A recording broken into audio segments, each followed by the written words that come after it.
So second slot है आज का ये।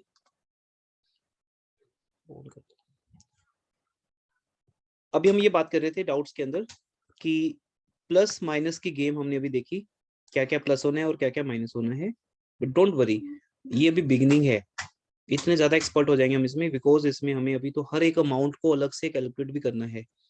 बस हमने से ये जान लिया कि प्लस और माइनस क्यों होगा, बस ये जान लिया हमने।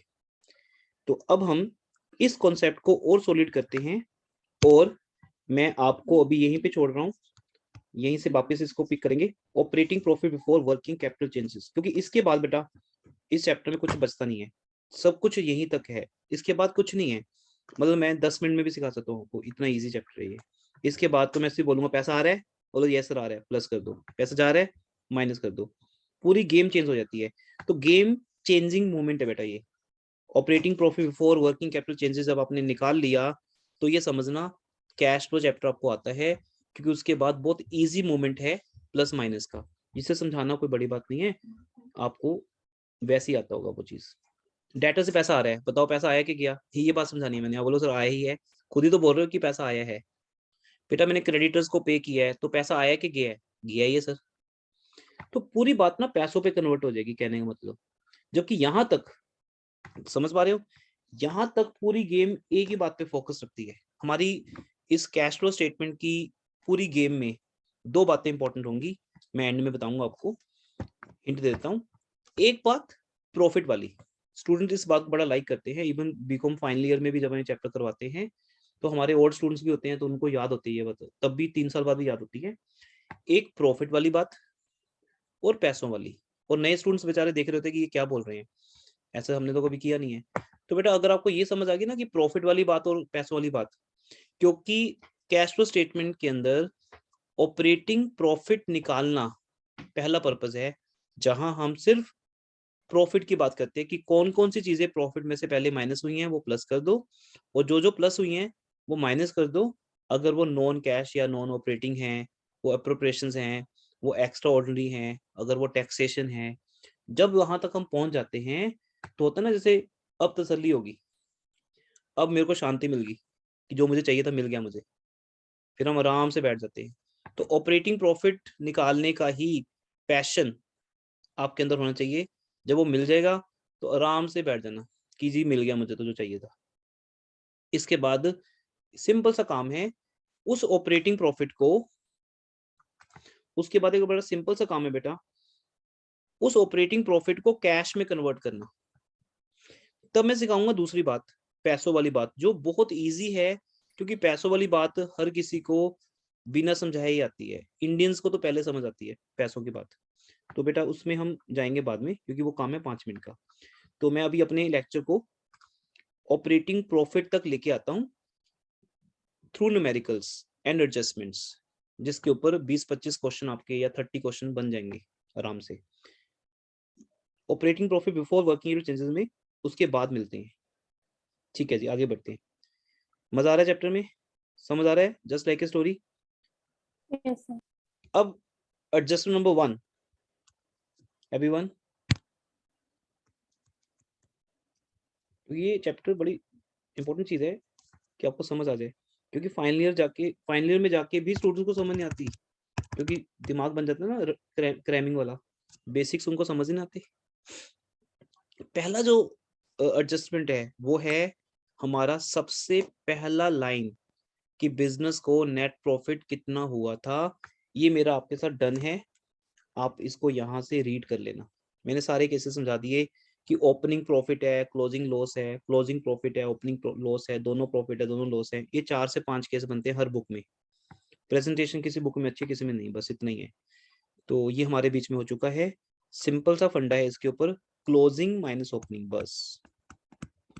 अब क्लोजिंग फिगर पॉजिटिव है, ओपनिंग फिगर नेगेटिव है, क्लोजिंग नेगेटिव है, ओपनिंग पॉजिटिव है, दोनों नेगेटिव है, क्या फर्क पड़ता है। ये तो बच्चों वाली बात है ना, भी प्लस माइनस माइनस होता है, माइनस माइनस प्लस होता है, वो हम कर चुके हैं आपके साथ। कोई डाउट इसमें। ये आपकी रीडिंग नंबर 1 है, आज आपको ये रीड करना है अगर नहीं किया तो।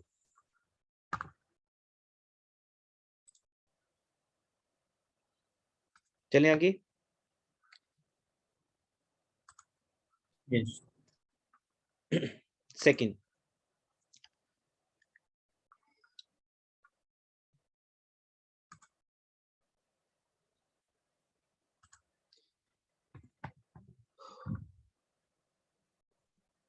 ये बातें तो आपको समझ आ जाएंगी, कोई दिक्कत नहीं, इसको छोड़ दो भी।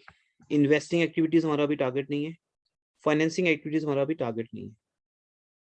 कैश एंड कैश इक्विवेलेंट इस चैप्टर का सबसे लास्ट स्टेप है, 1 मिनट का, ये बाद में करेंगे। और कैश एंड कैश इक्विवेलेंट में क्या क्या आता है ये एक बार के लिए नॉलेज में रख लेते हैं। हाँ जी, देखो, each and every word is very important of this book. इस पीडीएफ को बेटा बहुत ध्यान से पढ़ना, आपको किसी और बुक को फॉलो करने की नीड नहीं पड़ेगी। One of the best PDF मैंने शेयर किया आपके साथ। Cash balance, bank balance, marketable securities, जो हाईली लिक्विड इन्वेस्टमेंट्स होती हैं and readily convertible into cash without any loss in the market value, that is called marketable securities. short term deposits in bank, वही FDs वगैरह बन जाती है bank में। Checks in hand, draft in hand, अब आपको पता है कि इनके अंदर कोई दोष थोड़ी हो जाएगा।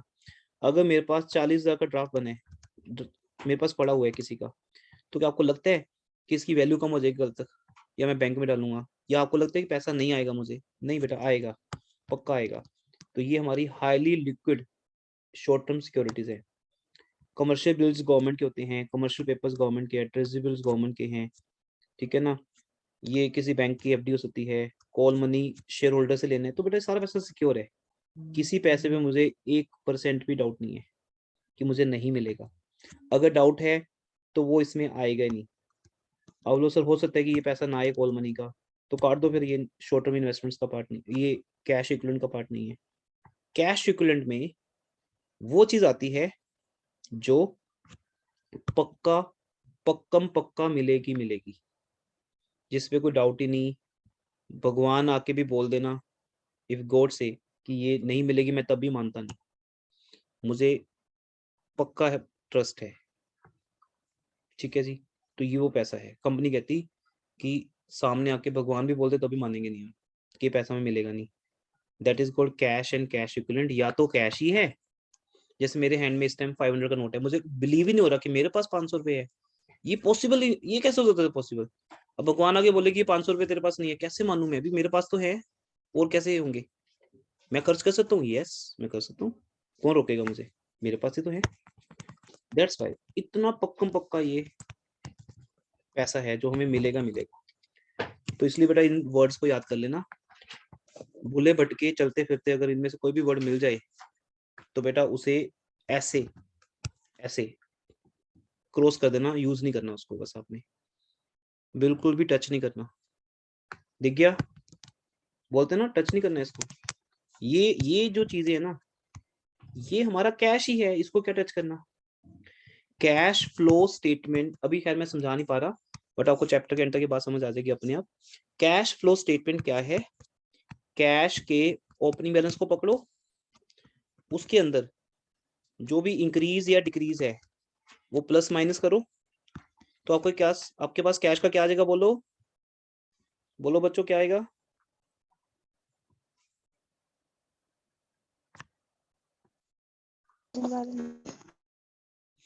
ये तो तुम बोल लोग ना, कूल कूल वो तो मतलब ठंडे से हो, मतलब मेरी फ्रीक्वेंसी से मैच नहीं करते आप लोग।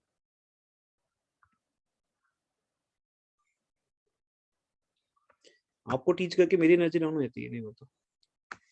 हाँ जी, अब ओपनिंग बैलेंस में प्लस माइनस करेंगे तो क्या आएगा? Closing balance. एक या दोस्तों बोलते हैं, बाकी सब लोग पता नहीं क्या करते हैं इस टाइम, कहाँ बिजी हैं।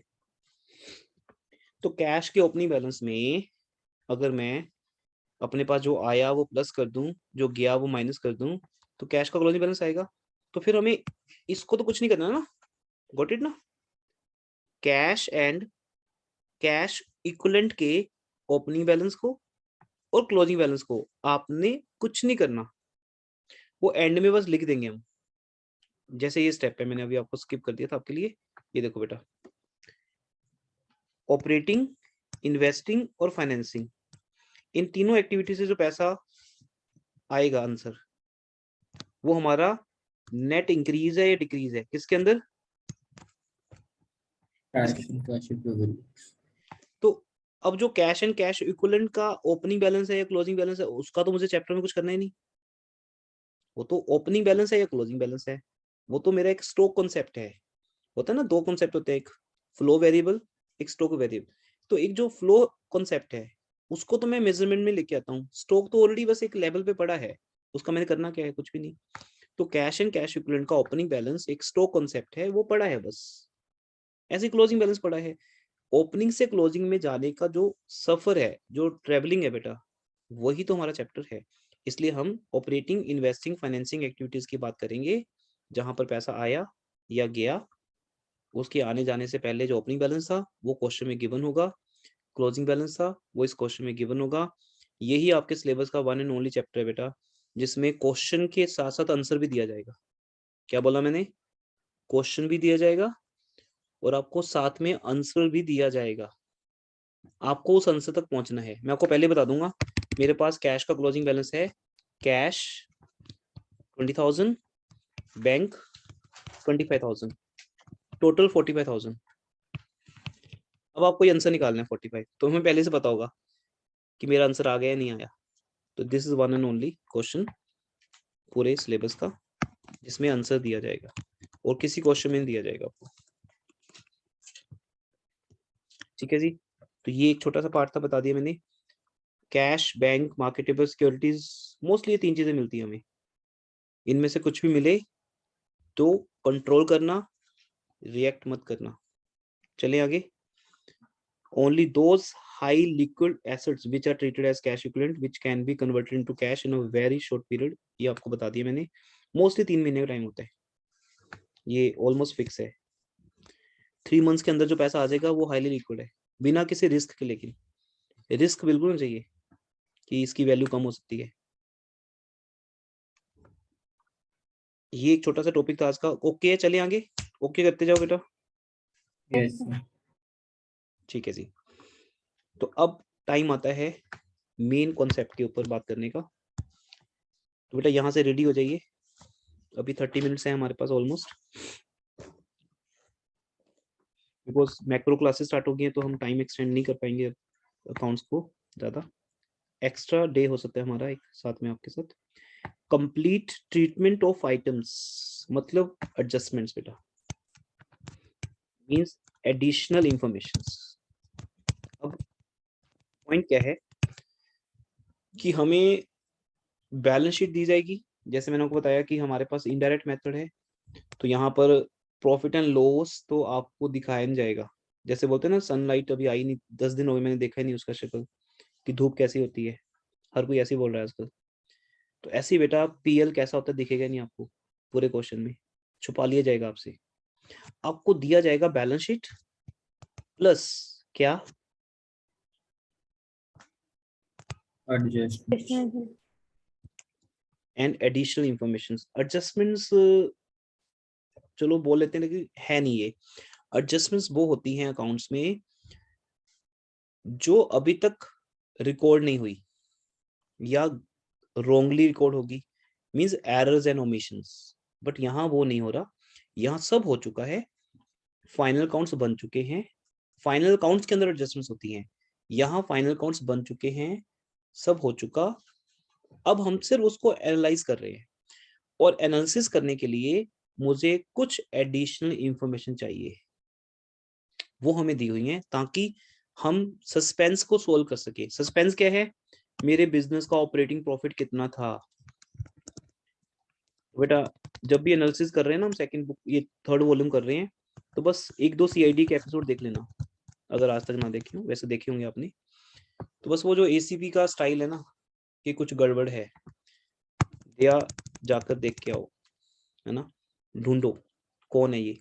तो ये जो चैप्टर है ना एनालिसिस वाला, ये कहता है कि मैं आपको क्लू दूंगा, एक मैं आपको हिंट दूंगा, टैक्स पेड। आपको ढूंढना, बातों बातों में ले आऊंगा, ठीक है, मैं आपको एडजस्टमेंट्स में, ऐसे एडजस्टमेंट बोला जाता है मेरे से भी बाय मिस्टेक। तो इसके थ्रू हम चैप्टर को आगे बढ़ाएंगे एडिशनल इंफॉर्मेशन के थ्रू। यहां मैं आपको बता दूंगा टैक्स पेड, और आपको, आप क्योंकि सीआईडी इंस्पेक्टर हो यहाँ पर, आपको जाना है, ढूंढना है कि टैक्स इस साल कितना प्रोवाइड किया गया था पीएल में से, मींस टैक्स प्रोवाइडेड कितना है। पेड गिवन है, प्रोवाइडेड ढूंढना है। प्रोवाइडेड गिवन है, पेड ढूंढना है। इस बात को समझाने के लिए मैं हमारी नंबर 2 एडजस्टमेंट में आ रहा हूँ। एडजस्टमेंट बोलने में, ठीक है, मतलब उसका जो मीनिंग है थ्योरेटिकली वो अलग है, फाइनल काउंट्स के अंदर होती है एडजस्टमेंट्स। ये नॉर्मल बातें हैं कि हम एडजस्ट नंबर 1 कर रहे हैं, एडजस्ट नंबर 2 कर रहे हैं। सो अब हम एडजस्ट नंबर 2 कर रहे हैं। पहली क्या थी एडजस्ट नंबर 1, क्या निकालना बेटा? Operating profit. नहीं, तो प्रॉफिट निकालना था ना, ऑपरेटिंग प्रॉफिट तो क्लोजिंग माइनस ओपनिंग करते हैं। यस, ऑपरेटिंग प्रॉफिट तो हमारा रिजल्ट है ना, वो तो एक आंसर है हमारा, समझो मेन आंसर है। स्टार्टिंग पॉइंट है नेट प्रॉफिट या नेट लॉस निकालना। और उस नेट प्रॉफिट नेट लॉस में हम, याद है आपको, हम एक चीज ऐड करते हैं, याद है स्टेप नंबर 1 में क्या ऐड करते हैं? अब तो खैर ये स्टेप याद ही हो गया होगा ना आपको, क्योंकि मैंने आपको कल भी कहा था कि नॉलेज लेना याद अपने आप हो जाएगा, मार्क्स आपके पीछे भागेंगे, आपको ढूंढते हुए आपके पास आएंगे, ये मेरी गारंटी है। नॉलेज लेना बस सिर्फ।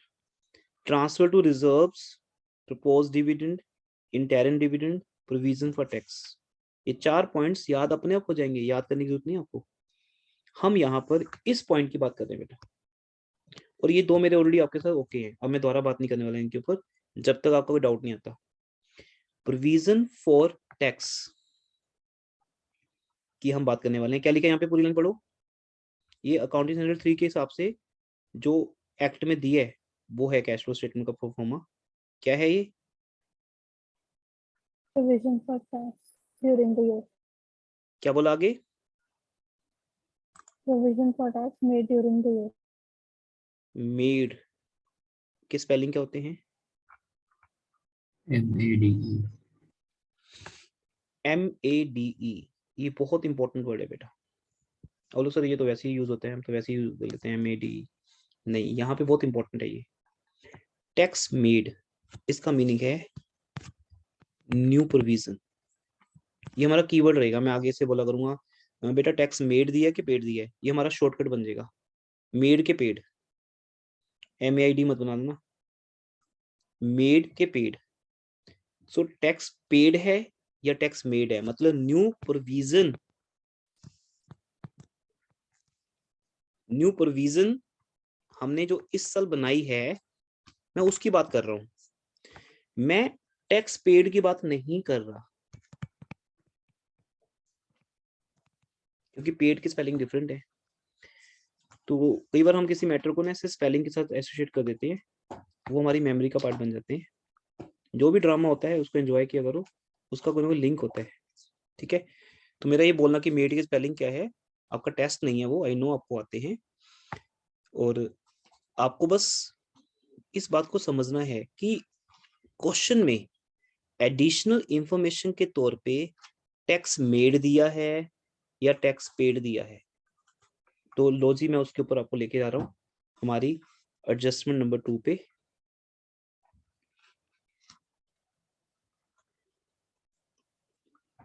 पहले इसको समझते हैं कि होता क्या है ये, ठीक है। लिखने का टाइम सारा सेव हो गया हमारा, PDF आपके सामने है, बस आप एंजॉय करो, इसको पढ़ो, आपको भी कुछ नोट नहीं करना, सिर्फ बेसिक्स को ध्यान से सुनो। देखो ध्यान से बेटा, हमें बैलेंस शीट की लायबिलिटी साइड पर प्रोविजन फॉर टैक्स दिया होता है, सबको पता है ये चीज। ये हमारी करंट लायबिलिटीज के अंदर आता है। किसके अंदर आता है करंट लायबिलिटीज में? Other current liability. और नहीं हिमेश बेटा, क्या बोलते हो? Short term liability. हाँ, ऐसे अलाउड नहीं है, टर्म 1 करने के बाद हम ऐसा नहीं बोल सकते। करंट लायबिलिटीज के अंदर शॉर्ट टर्म प्रोविजंस में ये आता है, जिसका नाम है प्रोविजन फॉर टैक्स। इसके दिए होते हैं 2 बैलेंस, एक ओपनिंग और एक क्लोजिंग। जो ओपनिंग बैलेंस है, सॉरी दोबारा बोलता हूं, जो ओपनिंग बैलेंस है 2020 का, डिसेंडिंग ऑर्डर है यहाँ पे, एक तो डिसेंडिंग ऑर्डर को ध्यान रखा करो बेटा, कई बार हम देखते नहीं और गलती हो जाती है। इसलिए मैं आपको हमेशा जब हम फुल फ्लैश क्वेश्चन करेंगे ना एग्जाम में, तो बस आप उसको ना ऐसे सर्कल लगा लेना, ऐसे सर्कल लगा लेना। 2020 की सारी इंफॉर्मेशन बैलेंस शीट दी होगी आपको, बस और क्या दिया होगा। तो आप एक सर्कल लगा लेना, ठीक है। ईगो मत करना कि नहीं मेरे से गलती नहीं होगी, ठीक है। लगा लेना सर्कल, एक गलती हो जाती है बस। बहुत से स्टूडेंट ऐसे जो 99 पे आके रुक गए, मुझे आज भी उनका वो अफसोस, गिल्ट याद है, दुख, उनका बाद में अफसोस करना कि सर एक नंबर कट गया, बस मैंने ना ओपनिंग को क्लोजिंग ले लिया, क्लोजिंग को ओपनिंग ले लिया। काश ये गलती नहीं होती तो मैं भी एक आपको 100 मार्क्स का रिजल्ट दे देता। तो ये गलती मत करना जो मैंने की अभी। 2020 हमारा ओपनिंग बैलेंस है, 2021 हमारा क्लोजिंग बैलेंस है। अब इंपॉर्टेंट बात क्या है, ये बताओ ओपनिंग बैलेंस का मीनिंग क्या है। मैंने अभी भी वैसे समझाया आपको प्रपोज डिविडेंड के थ्रू। बताओ भाई ओपनिंग बैलेंस का मीनिंग क्या है। तो पिछले साल का प्रोविजन और प्रोविजन। और प्रॉपर बताओ, मजा नहीं आया। पिछले साल हमने प्रोविजन बनाया होगा टैक्स का, तो इस साल पे किया होगा मेरे। और कोई बेटा, और कोई स्टूडेंट। तो पिछले साल एक प्रोविजन बनाया था टैक्स के लिए, जिसको हम इस साल यूज कर रहे हैं। 2 वर्ड्स मिस हो गए, और कोई ट्राई करेगा, और कोई धनुधारी है तो बताओ।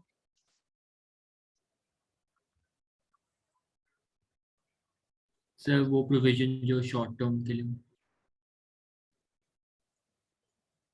2 वर्ड चाहिए, फिर मजा आएगा। Opening balance. नहीं ओपनिंग बैलेंस। नहीं नहीं, अभी मैं और आपको आपके इंस्पेक्टर फेल हो गए, बता दो अब। नहीं हुआ। अभी तो मैं आपके लोग आपकी ना लिस्ट देख रहा था। कुछ बच्चे तो ऐसे है ना, उनकी साउंड भी नहीं पता मुझे कैसी होती है। मतलब पूरे साल में एक आधी बार तो हेलो हाय बोल लेना, लगे यार मैंने फीस ली है तो मेरा स्टूडेंट है। कल को हम मिलेंगे कभी तो समझ नहीं पाएगी कि कौन हूं मैं और कौन हो तुम। कभी तो बोल लो, इतने साइलेंट रहते हैं ना। इस मौन वर्ड से मिलेगा कुछ नहीं, देख लेना बाद में। 50,000, इसमें आपने एक ही बात बोली, आपने जो बोला सब ठीक है, वो तो मैं ऐसे ही ड्रामा कर रहा था। बेसिकली यहाँ पे 2 वर्ड्स बोलने हैं कि सर ये जो 50,000 का प्रोविजन फॉर टैक्स है, ये लास्ट ईयर प्रपोज्ड हुआ था, लास्ट ईयर कमिटमेंट थी मेरी इनकम टैक्स डिपार्टमेंट को कि मैं दूंगा 50,000। क्योंकि प्रोविजन का बेसिकली मीनिंग बेटा यही होता है। ये जो प्रोविजन वर्ड है ना, प्रपोज्ड और प्रोविजन दोनों सिमिलर वर्ड्स हैं, कईयों को ये पता ही नहीं होता। प्रपोज्ड का मीनिंग, प्रपोज का मीनिंग क्या है, कमिटमेंट, और तो कुछ नहीं है। तो प्रोविजन का मीनिंग क्या है, कमिटमेंट।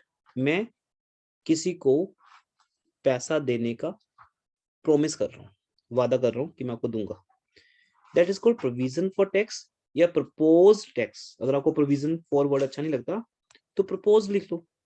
तो प्रपोज्ड डिविडेंड या provision for tax one and the same thing, जिसका मीनिंग है हमने लास्ट ईयर इनकम टैक्स वालों को बोला था, किस डेट को बोला था, 31 मार्च 2020 को।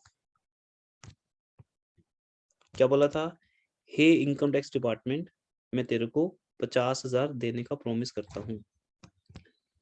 बाद में दो चाहे ना दो, कहने की बात होती है, ठीक है।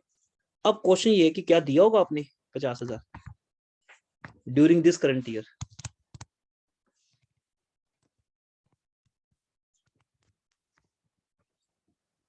सारा नहीं दिया होगा बट थोड़ा सा दिया होगा।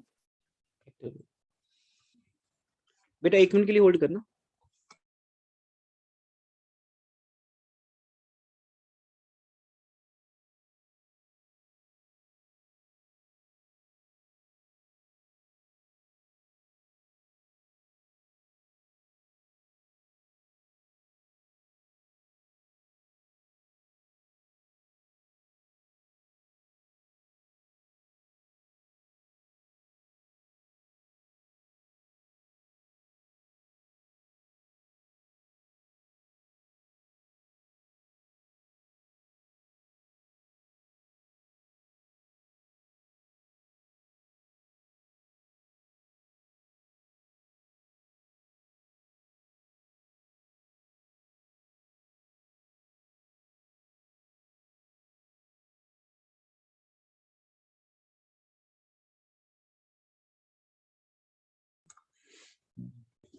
हाँ जी, तो हमने प्रॉमिस किया कि हम आपको 50 से टैक्स देंगे। अब ये बताओ कि क्या दिया होगा इस साल या नहीं? तो दिया तो होगा थोड़ा सा, मतलब सारा नहीं। सारा क्यों नहीं तन्वी? तो प्रपोज था ना वो, अब सारा डिक्लेयर होना जरूरी थोड़ी। तो मैं इस पे 2 आंसर दूंगा आपको। अगर क्वेश्चन साइलेंट है, तो बेटा साइलेंट क्वेश्चन ये कहता है कि सर जो दिया है फिर मान लो क्या जाता है। अगर क्वेश्चन साइलेंट है तो ये मानना हमारी कैलकुलेशन ठीक थी। ये थोड़ी हमेशा हमारी कैलकुलेशन गलती होगी। हमारा 50,000 टैक्स देना ही बनता होगा। हमारे अकाउंटेंट ने बिल्कुल सही कैलकुलेट किया था 50,000। स्पेशली जो तन्वी कह रही है कि सर ये तो प्रपोज्ड होता है ना, अभी ये तो एक एस्टिमेटेड होता है। एग्जैक्ट टैक्स 49,762 भी बन सकता है। फिर उसमें बहुत कुछ होता है ना, टीडीएस भी होता है, सॉरी टीडीएस बोल दिया, सर चार्ज भी होता है इसके अंदर, लेट पेनल्टी चार्जेस भी होते हैं। क्या पता कितना दिया है, एक्चुअल अमाउंट तो कुछ भी हो सकती है। तो 2 बातें आई थिंक सबको याद रहेंगी। अगर नहीं लिखा तो सेम अमाउंट पे की, ऑब्वियसली बेटा सेम अमाउंट ही पे की है। और स्पेशली अगर लिखा है कि हमने 40,000 पे किया, तो फिर ठीक है, तो दोनों बातों में प्रॉब्लम तो कोई नहीं ना। कुछ नहीं लिखा तो 50,000 तो मेरे सामने है ही है, और लिखा है तो लिखा ही है। बट ये बात श्योर है, मेरी इस टीचिंग से बेटा आपको एक बात समझ आ चुकी होगी, जो मर्जी ड्रामा करूं मैं आपको समझाने के लिए, चैप्टर जैसा है वैसा ही मुझे भी बनना पड़ता है, तभी जाके चैप्टर आपके लिए इजी होगा। कहने से इजी नहीं होगा कि इट्स माय गारंटी, ये बातें बोलने बहुत आसान है। ये चैप्टर इजी बनाने के लिए हार्ड वर्क तो होगा, बट ये कंफर्म है कि आपके लिए इजी ही होगा। आपके फ्रेंड्स जरूर परेशान होंगे शायद, लेकिन आप बोलोगे तो मैं सिखा देता हूँ, कुछ है ही नहीं इसमें। 50,000 ओपनिंग बैलेंस है पिछले साल का, ये हमने पक्का इस साल पे कर दिया, ये पक्की बात है। कितना पे किया डिपेंड करता है, 50 या कम भी हो सकता है, ज्यादा भी हो सकता है, 52 भी हो सकता है। वो मुझे क्वेश्चन में दिया होगा, तो मेरी टेंशन नहीं है। जो मेरी टेंशन नहीं है मैं उसकी बात करता ही नहीं हूँ। अब 20,000 क्या है ये बताओ, what is 20,000? provision made during the year. But आप हमेशा बुक लैंग्वेज में बात करना चाहते हो ना, मुझे इतनी इंग्लिश आती नहीं, जो प्रॉब्लम ये सर है। इस साल प्रोविजन बनाई साल का हमने। प्रपोज डिविडेंड, हाँ, सॉरी प्रपोज टैक्स है। हाँ। आप लोगों जितनी इंग्लिश मुझे आती नहीं, क्योंकि मैं अकाउंट्स टीचर हूँ, प्रॉब्लम यहाँ आती है। 2021 का मीनिंग है इस ईयर का क्लोजिंग बैलेंस, ये तो सामने से दिख ही रहा है। क्लोजिंग प्रोविजन वो तो दिख ही रही है। डजेंट मैटर, क्या फर्क पड़ता है। आपको जो बोलना है वो ये बोलना है कि सर इस ईयर के एंड पे हमने जो इनकम टैक्स डिपार्टमेंट को प्रॉमिस किया है कि सर इस साल कोविड था, आपको पता ही क्या हाल चल रहा है सब लोगों का, इस साल तो हमने कुछ कमाया ही नहीं, हमारा टैक्स तो कम ही बनता है इस साल का। एक बिजनेसमैन ऐसे बोलता है, वो प्रोविजन फॉर टैक्स वर्ड नहीं बोलता। वो बोलता है कि इस साल, लाइट तो बेटा आ गई है, चलो अभी तो क्लोजिंग टाइम ही हमारा। तो 2000 इकोनॉमिक्स की क्लास में गूगल मीट पे ले लूंगा, ठीक है, सिस्टम ऑन कर लेता हूँ, क्योंकि वहां पे फिर कंटिन्यूस क्लास चलती है, यहाँ पे फिर स्लॉट चेंज करने पड़ते हैं। 2021 का मतलब है कि इस ईयर के एंड पे मेरा टैक्स का प्रोविजन 20,000 है। मींस इस ईयर के एंड पे मैंने प्रपोज कर दिया। पे मैं बाद में करूंगा ऑब्वियसली, क्योंकि वो तो मैं 21 22 में पे करूंगा। और एज पर बुक मेरा करंट ईयर कौन सा है? Yes everyone? 21। 2021। यस, 2021। तो बस आपको मुझे ये बताना है 2021 में 2 चीजें हुई हैं, पेड एंड मेड। बताओ भी, PAID में किसके नीचे लिखूं? यहां लिखूं कि यहां लिखूं? 2020। पेड कहां लिखूं मैं? 2020। अमाउंट? 10,000। 50,000। बेटा इतना समझा दे डिटेल में, अभी भी क्या, अभी क्या रह गया? दोबारा समझाऊं? लो जी दोबारा समझाता हूँ। कोई प्रॉब्लम नहीं है, मेरे अंदर पेशेंस बहुत है, आपकी पेशेंस कई बार कम रह जाती है। 2020 ओपनिंग बैलेंस है, जिसका मीनिंग है मैंने इनकम टैक्स डिपार्टमेंट को प्रॉमिस किया था कि हे इनकम टैक्स डिपार्टमेंट, मैं प्रॉमिस करता हूं कि मैं तेरे को 50,000 दूंगा। अब क्योंकि क्वेश्चन साइलेंट है, मैं तो अभी तक इतने समझाया ना आपको, मुझे थोड़ी दिख रहा है ये जो भी लिखा हुआ है, मुझे दिख रहा है ये। मैंने अभी तक ये भी नहीं पूछा कि क्या मीनिंग इस बात का, तो मैंने उसको 50,000 दे दिया होगा। दूसरा क्वेश्चन है मेरा, इस साल के एंड पे इनकम टैक्स मेड कितना है, हमने इस साल न्यू प्रोविजन कितनी बनाई है?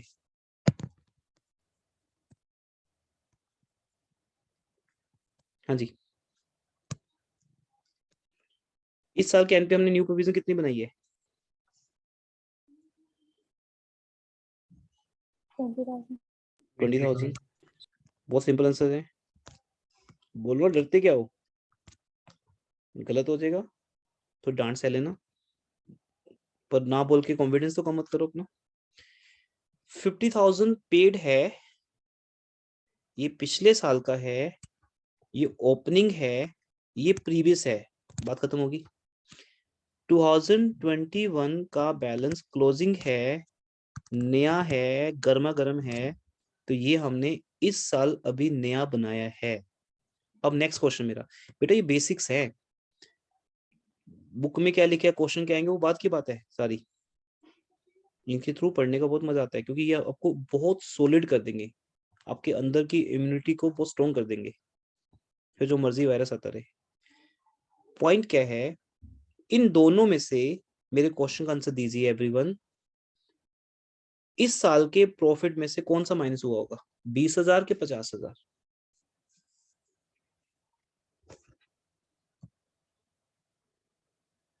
50,000